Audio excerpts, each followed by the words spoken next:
Good morning. Continue natin itong pag-monitor ng stock market. As of today, July 19, 8:41. Gaya ng yan yung portfolio ko. Di ba sabi ko na wala akong stocks ngayon dahil nga pinagbili ko na lahat kasi nga tendency bababa.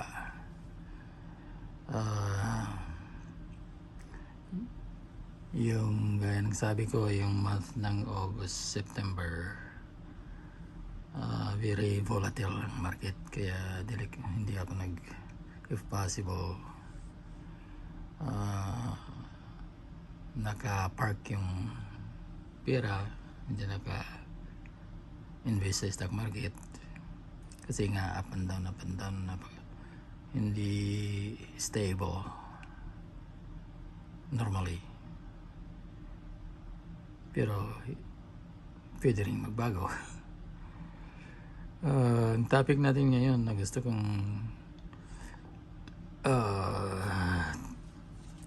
pag-usapan natin ngayon ay yung correction pala, yung sinabi kong yung ETF is about 8,000 sakon pala yun sa global ETF market. Sa America is over 3,000 ETF now.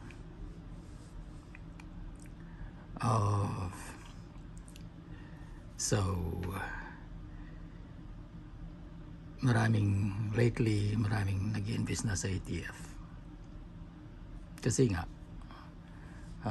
yun nga yung they're diversified, maraming company sa isang ETF.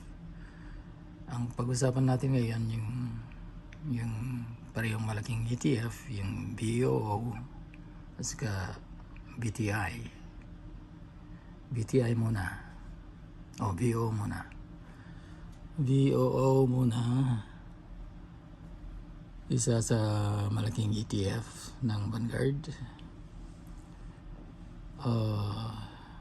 Ang nakalagay dyan na ETF BOO SP500, kaya 500 companies ang nasa BOO. Yung kung ano nakalista sa SP500, nandoon sila lahat. Ngayon, pwede kayong bibili ng SP500 kahit saan na nagtitinda ng mga stocks. Pero sa Vanguard, kaya ako napili nga ang Vanguard because of the cost nga. Yung cost is ang baba. Sabi niya dito, expense net ratio. The expense ratio measures the operating costs of the mutual fund. Yun ang binabayad niyo. It calculates by dividing the fund's operating expenses by the average dollar value of its assets under management. Investors use the expense ratio to help determine if a fund is an appropriate investment for them after fees are considered. See?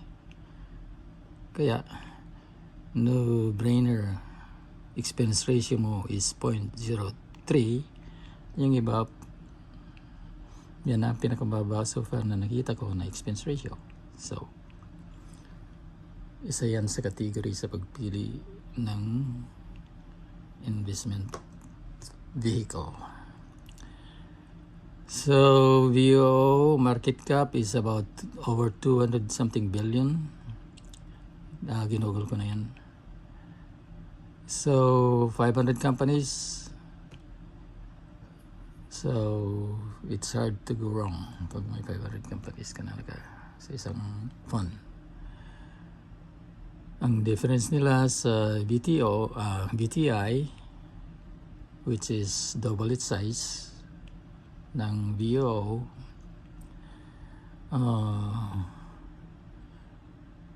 BTI is over 3,000 companies pala.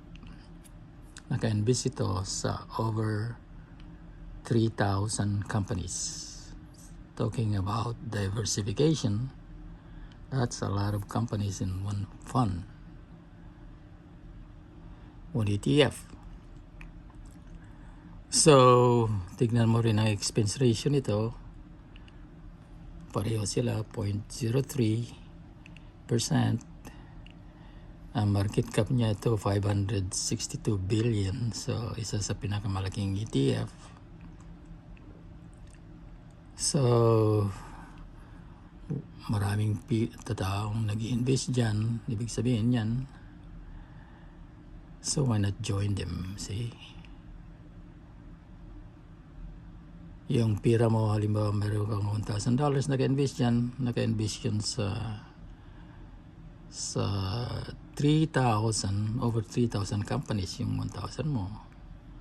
By fraction siguro yung, kasi yung 1,000 divided by 3,000, di fractional lang ang nakain. Yung, ayan, ang mga category. 1,000 ka, 31% nag-expose sa pira mo. Halimbawa may 1,000 ka. 31% noon nakailagay sa technology, financial services, 12.30%, so on, hanggang doon. Lahat ng mga, pag tinotal mo lahat yung percent na yan, 100%. So, yun ang difference ng VO at saka VTI. It's up to you kung gusto nyo yun. Kung meron kayong makitang mas maganda, it's okay. Pero ako yun, hindi na ako mag-waste ng time, maghanap-hanap pa ng iba. Dahil nandyan na sa harapan ko. Hindi ka na mag-research pa. Okay, ano pang... So, that's the topic for today.